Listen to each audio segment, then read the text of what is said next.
Hello and welcome to another episode of Beer Man Snowball Beer Reviews. Excuse me. Today I have another beer from Brew Gentleman Brewing Company out of Braddock, Pennsylvania. These guys. This one is actually in their proper growler 750. The last one I just did, I was in a 32 ounce from a different brewery, but this one I got from filled in one of theirs. It's probably going to be hard to put the thing up there, so I'll just take it off. But this beer is called Choco-Matic. It says Imperial Porter. It's 7.3 ABV. So, I mean, I don't know that I would necessarily call it Imperial, but I think the reason they do is because it's a bigger version of their regular porter, which is Mr. Automatic. So it's that with cacao nibs in it, but it's a beefed up version of it. So I think that's why they said Imperial. Just so people know that it's the base beer is a little different, I think.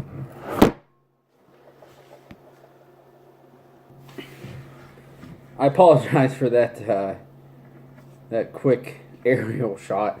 What actually happened was when I was in Pittsburgh going to Brew Gentleman over Thanksgiving, I lost part of my phone case, and I ordered a new one on Amazon, but it hasn't come yet.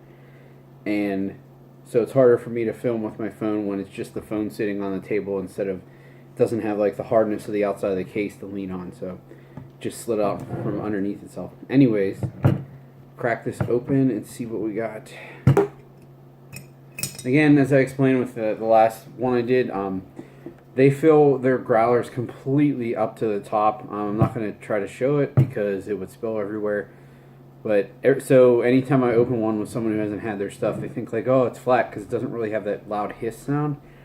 But it always pours perfectly. So, I mean, they know what they're doing.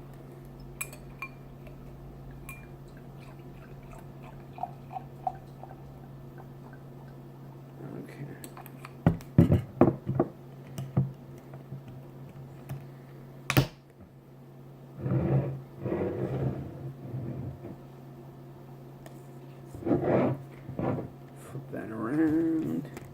So, one thing that's interesting about this beer is, I think it's the first time I've ever done an iteration on it, and I've always loved the base beer, but I loved it because it's really simple and it's just really good at the same time.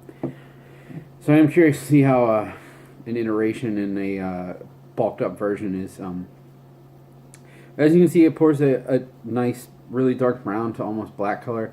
That head is very, very dark for not a huge beer. Usually you only see a head on a beer that dark that's, you know, like a massive Russian Imperial Stout or something. That, I mean, you can see it, it's mocha at minimum, and, I mean, it's pretty dark.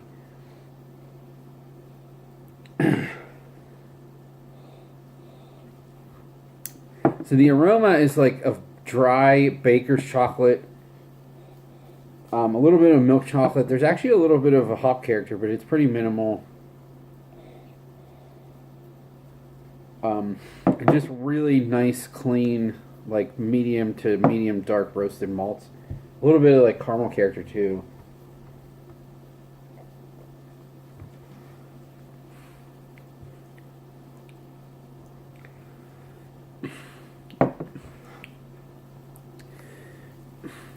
So this definitely has some heft to it.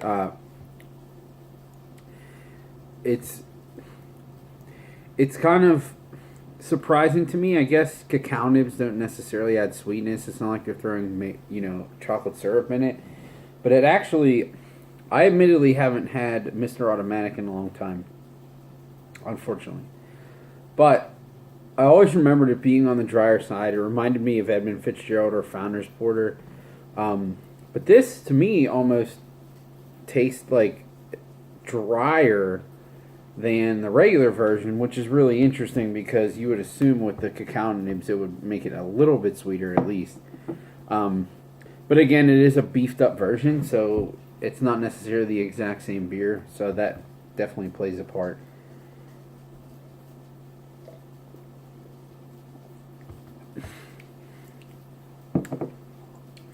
There is a good bit of chocolate up front.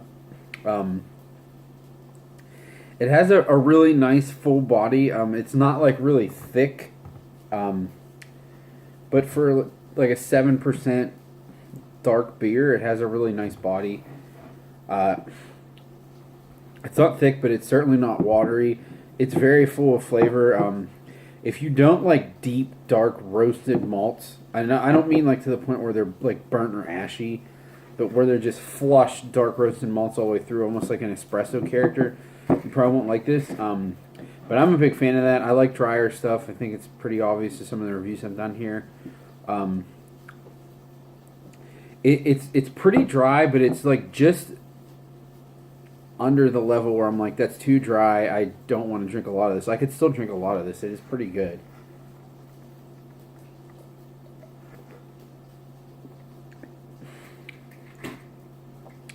And that was always Brew Gentleman's knock, at least from my opinion, was when they first started really doing some banger hoppy stuff. That some of their other beers kind of had the same mouthfeel as the hoppy stuff. But they're way, way, way beyond that at this point. Every beer they make, at least in my opinion, seems to have a purpose. And that, to me, that really shows the difference between like a decent brewery and a really good brewery. Is not only are the flavors right, there's no brewing flaws that you taste. The flavors are good and they taste appropriate for what they are, but the mouthfeel and how the carbonation level and the character of the beer really is what rounds them out. And these guys are, really, really good at that. And in my opinion, there's only like a handful of breweries that I can say that about. Like consistently on a really consistent basis, everything they put out is like it's perfect for what it's supposed to be. And that's my thing, or my thought on this. I really hope they do. Sorry, I'm running on tape. But I really, really do hope they do some more iterations of this because it's really nice. I'd like to see a coffee version maybe. But again, I'll take regular Mr. Automatic all the time too. Really, really great stuff. So this is definitely a buy for me.